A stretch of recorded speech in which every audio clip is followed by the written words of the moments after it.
Hello, नमस्कार दोस्तों, राधे राधे। एक बार फिर आप सभी तमाम लोगों का हमारे इस वीडियो में स्वागत है।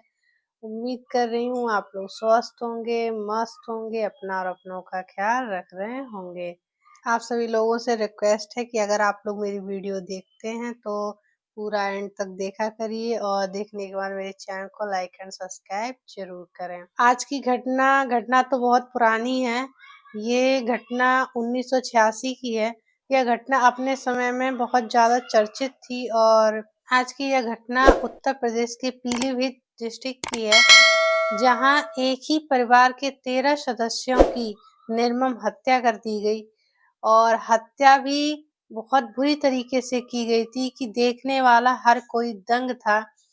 और हत्या किसी और ने नहीं बल्कि घर के ही किसी एक सदस्य ने पूरे परिवार को मौत के घाट उतार दिया था। आखिरकार ऐसे क्या कारण थे जिसकी वजह से एक ही परिवार के 13 सदस्यों को मौत के घाट उतार दिया गया? आइए हम इस घटनाक्रम को पूरा जानते हैं। आज की यह घटना आजादी के बाद की है, 1986 की, जो कि आजादी के बाद की सबसे बड़ी घटना रही होगी कि एक ही परिवार के 13 सदस्यों को मौत के घाट उतार दिया गया। पीलीभीत डिस्ट्रिक्ट में नजीर सिंह नाम के एक व्यक्ति थे, जिनके 4 लड़के थे और चारों लड़कों की शादी कर दी गई थी। जो उनका बड़ा वाला लड़का था उसके 4 बच्चे थे, बीच वाले लड़के के 2 बच्चे थे और जो तीसरे नंबर का था उसके अभी कोई बच्चा नहीं था और जो चौथे नंबर का था उसकी तो अभी-अभी शादी ही हुई थी। इनका चौथा बेटा जो गुरमीत सिंह था, जिसकी जल्द ही शादी हुई थी और शादी के बाद घर का माहौल काफी खुशनुमा था, घर में सभी लोग खुश थे और नई-नई शादी थी तो हस्बैंड वाइफ भी बहुत ज़्यादा खुश थे। लेकिन जो गुरमीत सिंह का दोस्त होता है लकी, वो गुरमीत सिंह से कहता है कि तुमने भाभी जी से नहीं मिलवाया, एक बार भाभी जी से मिलवा दो। एक दिन वो अपने दोस्त लकी को घर ले जाता है और अपनी पत्नी से उसकी मुलाकात करवाता है। उसने एक दिन तो मुलाकात करवा दी, लेकिन अब गुरमीत सिंह घर पे रहे या ना रहे, उसकी पत्नी लेकिन अब गुरमीत सिंह घर पे रहे या ना रहे, उसका दोस्त लकी डेली घर आ जाता था और आने के बाद उसकी पत्नी से घंटों बातें करता था। पहले तो सबके पास बैठता था, सबसे बातें करता था, लेकिन धीरे-धीरे जब काफ़ी समय हो गया तो सिर्फ़ उसकी पत्नी से बात करता था। वो दोनों रूम में बैठकर घंटों-घंटों बातें करते थे, रूम अंदर से लॉक कर लिया जाता था। जब ये सारा दृश्य उसके पिता नजीर सिंह देखते हैं और काफ़ी दिन से ये सारी चीज़ें चल रही थी, तो नजीर सिंह को गुस्सा आ जाता है। वो अपने बेटे से कहते हैं गुरमीत सिंह से, तुम्हारा जो ये दोस्त है, इसका घर पे आना मुझे बिल्कुल पसंद नहीं है और तुम अपने दोस्त लकी को मना कर दो कि वो घर पर ना आया करे। जिससे कि गुरमीत सिंह ने ऐसा जवाब दिया जिसकी उम्मीद उसके पिता को भी नहीं थी।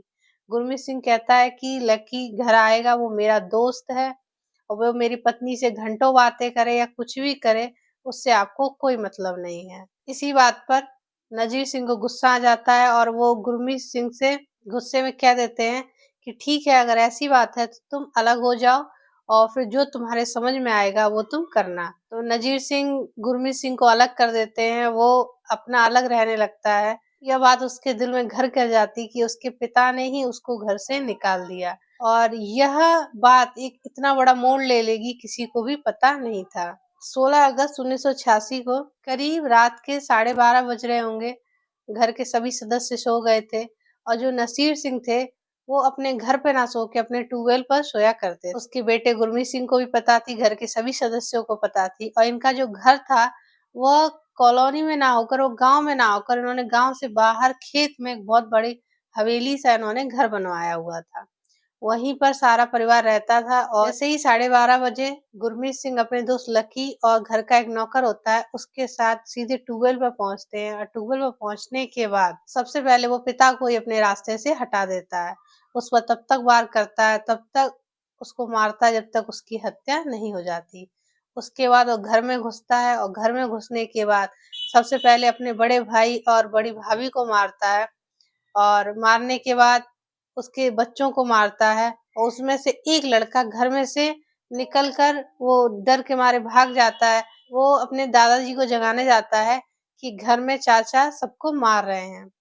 लेकिन वो वहां जाता है अपने दादा को जगाने, तो दादा की तो पहले से ही हत्या हो चुकी थी और इस डर की वजह से वहीं खेतों में वो लड़का छुप जाता है। जो दूसरे नंबर का उसका भाई था, उसको मारता है, उसकी वाइफ को मारता है, उसके बच्चों को भी मारता है।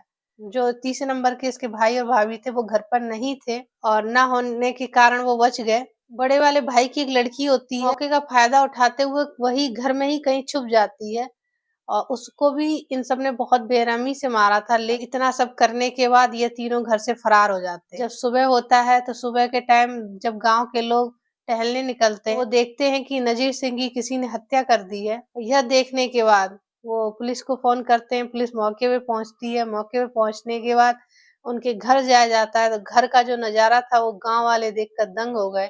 घर में 11 लाशें थी, सभी लाशों को पोस्टमार्टम के लिए भेज दिया जाता है।